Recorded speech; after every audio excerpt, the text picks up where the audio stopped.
Hola, soy la Basmati de nuevo con vosotros. Hoy voy a empezar una serie nueva del siglo XX que quizá alterne con los arquitectos, que los he dejado de lado y me interesan muchísimo, y con artistas más conocidos y más clásicos. Empiezo esta serie de artistas del siglo XX porque algunas veces los árboles no nos dejan ver el bosque. Hay muchísimos artistas del siglo XX que no son muy conocidos por el gran público y son muy interesantes, que siguen vivos y siguen haciendo obras. Y por ejemplo, este de hoy es un escultor de arte povera que se llama Gilberto Sorio. Sorio se escribe, los italianos me imagino que dirán Sorio, porque la Z creo que hacemos nosotros los españoles y poco más, ni en Sudamérica ni en ningún sitio. Bueno, y deciros que quiero hablar de lo que ha pasado hace poco, lo que está pasando ahora, porque está muy bien que hablemos del expresionismo, del impresionismo, en fin, de las vanguardias, pero es que algunas veces los árboles no dejan ver el bosque. Así que, como he dicho, voy a ir alternando, pero va a haber ahora en una etapa una predominancia del siglo XX y el siglo XXI. Bueno, este Gilberto Sorio lo he titulado El alquimista. Parezco un libro de estos de ¿cómo se llama? De Paulo. ¡Ah! Los gatos, ya están aquí.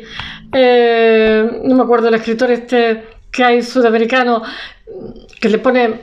No, el alquimista es el del médico, es que escribió el médico. Estoy pensando ahora, mi memoria, mi disco duro está dando vueltas. Bueno, voy a contaros un poquito este artista. Voy a poner su obra o parte de su obra en el blog que hago. Os voy a decir una cosa. Galicia, el centro gallego que hay, que es precioso, es que no me acuerdo cómo se llama, porque es un acrónimo, le hizo una retrospectiva a este señor, a Gilberto Sorio, me parece que, no sé si en 2010 o 2018, porque venía de Bolonia, de otra retrospectiva. Quiero decir que es un artista bastante bueno, con una trayectoria fantástica desde que es muy jovencito, en arte povera, que es uno de sus creadores. Él dice que llamamos arte povera, pero que en realidad cada uno hace una cosa. Bueno, pero tiene una forma de hacer un patrón que es similar a todos, como por ejemplo nuestro Gilberto Sorio, interactúa muchísimo con el público. Sus piezas, el material de sus piezas son pobres, no son industriales, son restos, son cosas que se encuentran tiradas, como árboles, yo que sé, troncos de árboles, madera, yo que sé, hierro oxidado, infinidad de cosas. Entonces, ellos, como a mitad de los 60, el arte pobre, está Joseph Beuys, está Mario Metz, está Richard Serra. Es italiano el movimiento. Este autor nuestro tiene obra permanente en el Guggenheim, en la Tate Modern Gallery, en el Pompidou. Su obra está en los museos más importantes del mundo.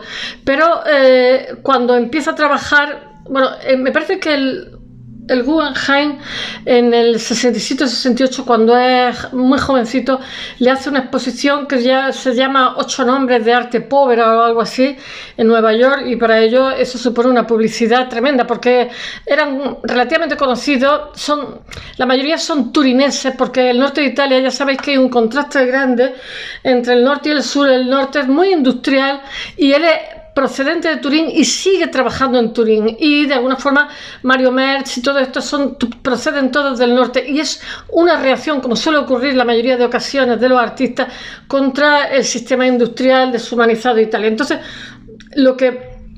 por ejemplo, Mario Metz, que no sé si ha hablado, y si no ha hablado hablaré de él porque es súper interesante también,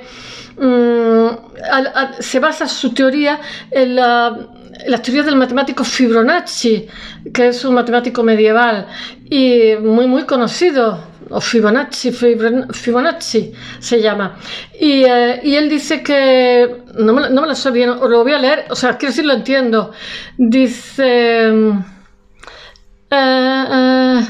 sus obras parten de una ley estructural muy elemental. Estoy leyendo la del matemático medieval Fibonacci, para el que el desarrollo derivaba no de la simple sucesión de números, sino de la progresión en la cual cada número resulta de la suma de los dos precedentes.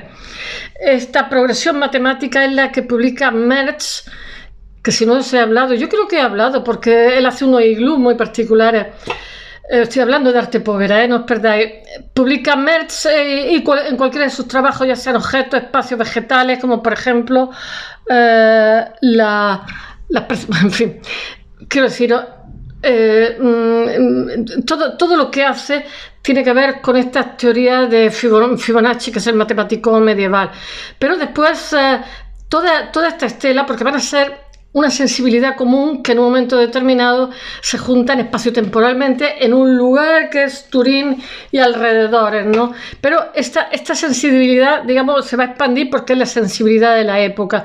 Y ellos abominan mucho de los objetos, de los medios de comunicación, abominan del pop, no sé, y entonces los materiales que utilizan son el hierro, yo qué sé, los tubos, que en realidad muchos de ellos son materiales industriales, pero que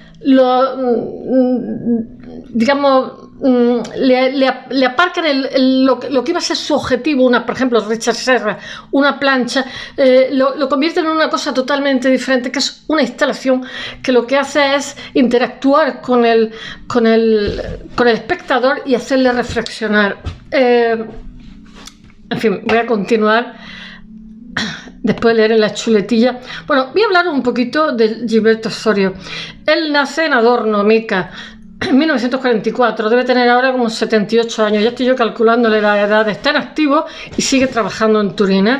Está adscrito al Arte Povera, como he dicho, los cuales son Mario Merch, Marisa Merch, Giuseppe Pennone, Pistoletto, Michelangelo Pistoletto. Todos estos van a influir en nuestro autor. Obviamente son compañeros de viaje y son todos muy importantes, pero la poética del Arte Povera emerge a mediados de los 60. Realmente cuando se empiezan a hacer famosos, yo pienso que a finales de los 60, más que a mitad, aunque ellos estén trabajando. Yo creo que están trabajando desde principios de los 60. Lo que pasa es que eran jóvenes y bastante desconocidos.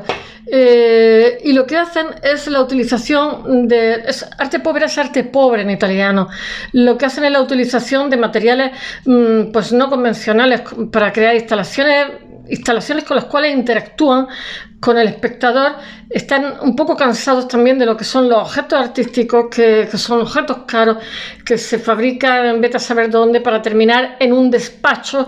Estamos también en la época de land art, que a ellos les pasa lo mismo, odian todo ese circuito, porque dicen que hagan lo que hagan, el sight and non-sight, el lugar y el no lugar, hagan lo que hagan, cualquier objeto de estos acaba en el despacho de algún ricachón, y entonces ellos lo que quieren es escapar a todo eso, sino hacer piezas que interactúen con el espectador, y nuestro autor básicamente lo que hace es eso. Entonces utiliza mucho la alquimia, las reacciones químicas, y de hecho hay piezas que cuando llega el espectador con su vaho cambia totalmente el espectro, incluso materiales que con el tiempo y la interacción con los espectadores cambia totalmente su aspecto y termina siendo una cosa diferente, porque utilizan muchísimos materiales orgánicos, y ellos lo que quieren son, nuestro autor y todo su grupo, generar experiencia intensa en los que están observando, que no sean pasivos, sino que interactúen, porque ya sabéis que la idea es que la pieza de arte empieza con el autor y termina con el espectador, que es el que cierra el círculo. Bueno, al final de la década de los 60 exponen en colectiva de Arte Povera, y en el 69 es incluido en el 9 artistas jóvenes premio Teodorón, que en el Salomón Guggenheim de Nueva York. Eso fue, bueno, un trampolín para la fama, para que las obras de Gilberto Osorio, que os he dicho que era de 1944, es un miembro clave del movimiento, y entonces él crea como campos interminables de energía física y mental y psicológica. Él utiliza mucho la palabra también. Utiliza la palabra, por ejemplo, tiene una pieza que se llama Odio, que la escribe a hachazos, ¿no? Su obra muestra la fascinación por los procesos naturales de de transformación, ya sea de oxidación y cosas así. Y entonces, porque a él le obsesiona muchísimo la liberación de energía. Él básicamente es escultor. Lo que pasa es que cuando decimos escultor es una tontería, es como si dijera médico del riñón o médico de corazón, porque los escultores somos muy buenos dibujantes y todos los artistas hacen de todo. Pero tiene también pinturas que representan... Las pinturas se leen así como metáforas revolucionarias de la acción y transformación y la creatividad. Él hace muchísimas instalaciones.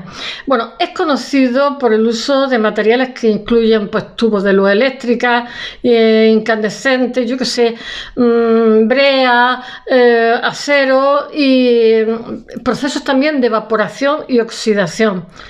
Todo este legado después lo recogemos todos los que fuimos por detrás.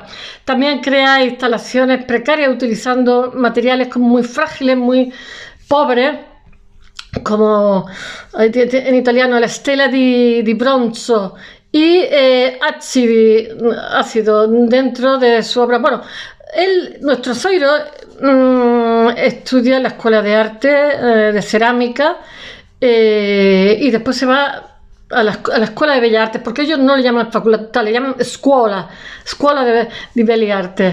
Belle Arti. Estoy pensando que están en plural. Estudia más o menos en esta Escuela de Bellas Artes, está entre el 63 y el 70. Luego se queda de profesor. Originariamente se pone a estudiar pintura, pero pronto pasa a la escultura porque, como nos pasa a todos, porque ves que puedes tridimensionar. Y tiene su primera muestra individual de obras tridimensionales en 1967 en la Galería Sperone de Turín, y continúa allí pues viviendo y enseñando después de terminar la facultad.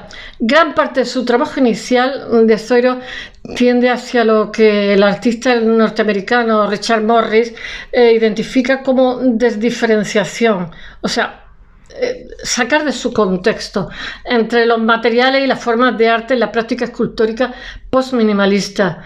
¿Qué puedo deciros ya?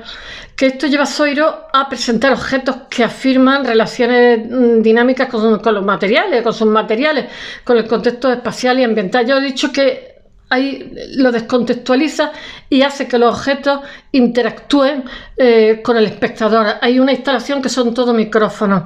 Esto se puede ver en el semicilindro del claroscuro de cobalto, que Zoiro cambia de color en reacción a según la presencia del espectador. Esta pieza cambia de color totalmente. Zoiro está muy influenciado por Pistoletto, lo he dicho antes, Piero Gilardi. A lo largo de su carrera es normal, están trabajando y todos tienen una sensibilidad común y quieren llegar al mismo sitio. Y Mario Merz, son compañeros de viaje. Las primeras piezas de Zoiro están realizadas entre 66 y 68, como he dicho, porque realmente ellos dicen que empiezan a mitad, pero empiezan a principios de los 60. Lo que pasa es que empiezan a ser conocidos a mitad de los 60, son muy jovencitos. Ellos lo que hacen son como procesos energéticos. Y estos trabajos realmente lo que utilizan son procesos de reacciones químicas. Él dice que le interesa muchísimo la alquimia, por eso le he puesto el alquimista. Pero lo mismo le interesa reacciones químicas que reacciones físicas simples, como la oxidación, la evaporación, como he dicho antes, la transmisión eléctrica, etcétera. Estos primeros trabajos se basan en cambios autónomos que tienen lugar dentro de un sistema dado o en cambios causados por la intervención externa, por ejemplo, por parte del espectador. Estos cambios realmente se dan dentro de la pieza, pero y ocurren a un ritmo como pausado, lento. O sea, sabéis que el arte, a partir de los 50, también tiene un componente procesual. No solamente es la pieza, sino el proceso es tan importante como el objetivo. Y entonces estamos ya en los 60, entonces ha recogido todo eso que estaba en los 50. Y entonces, porque la pieza escultórica va a recoger el paso del tiempo, el ritmo de la naturaleza en algo tangible, porque él utiliza también, como diría yo, productos fungibles, o sea, fruta que se estropea, etcétera.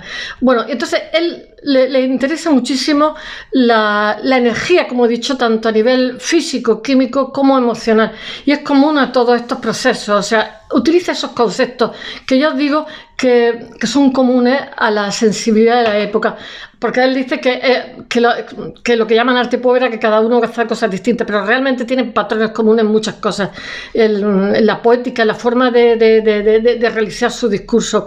Estos conceptos están en piezas como Rosa Blue, Rosa, Tienda, Piombi, Sensatítulo en 1967, el Sensatítulo es del 68. Desde una primera exposición que hace la Galería Speroni de Turín en el 67, la obra de Gilberto Sorio, está ligada a la historia del arte povera. Estas primeras producciones realmente son objetos extraños que son el resultado de acciones completas o en proceso, como he dicho, porque le da mucha importancia al arte procesual.